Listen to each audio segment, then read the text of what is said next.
you've reminded us that we're living in the world of big data.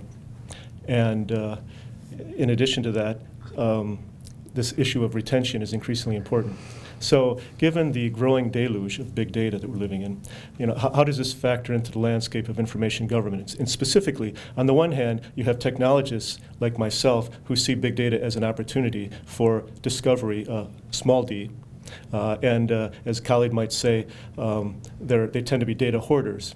On the other hand, you have individuals on the legal side who may tend to be a little more cautious and are mindful of issues tied to retention and regulations, and they may view things as saving on a per-case basis.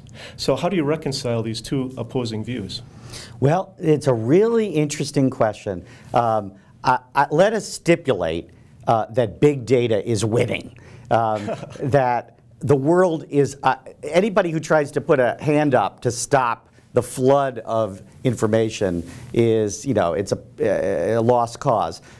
We don't just have more emails and text messages in our boxes. We have the coming Internet of Things, where we have sensor devices and smart objects in our lives, wearables, Fitbits, self-driving cars that are emitting streams of data. GPSs, obviously, all sorts of, and Nest thermostats. You can go on and on, where everything we touch is potentially emitting a data stream that is absorbed. And the interest, so we're not stopping that. Big data is here.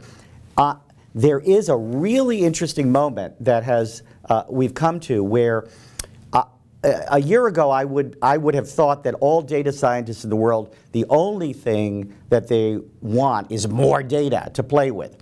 But I've had some conversations of recent vintage, whatever, that from some individuals in the data science community saying that they're concerned about what they call algorithmic complexity, that there is a limit to the amount of data that they can easily analyze, and so they want to partition data sets in ways to do data mining and to do pattern analysis and to dive into data with a smaller set as opposed to the world at large. This sounds a lot like a new version of what is a traditional notion of judicious disposition of records, or at least partitioning. And so that categorization issue that we were just talking about becomes all the more important, to figure out what the right data set is for doing analytics on. So I think there may be somewhat of a convergence. It's not necessarily completely opposing forces in terms of what a big data scientist wants versus what lawyers might be advising in terms of risk and getting rid of stuff. There are lots of interesting ways that I'm sure we will be looking at analytics in the future. The equation here for me, the reason that I think information governance is going to resonate in the C-suite is because of a growing recognition of the power of analytics everywhere in our lives. I mean, you and I can rent movies on Netflix, and we can get back recommendations from that. Gmail, we see, we send messages and we get back advertisements that are related to the text of the message that we sent.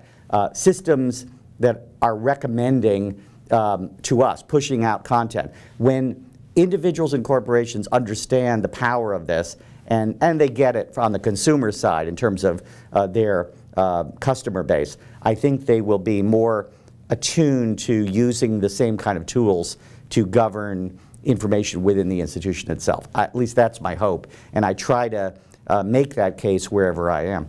I see. Okay, all right. Thanks for that explanation.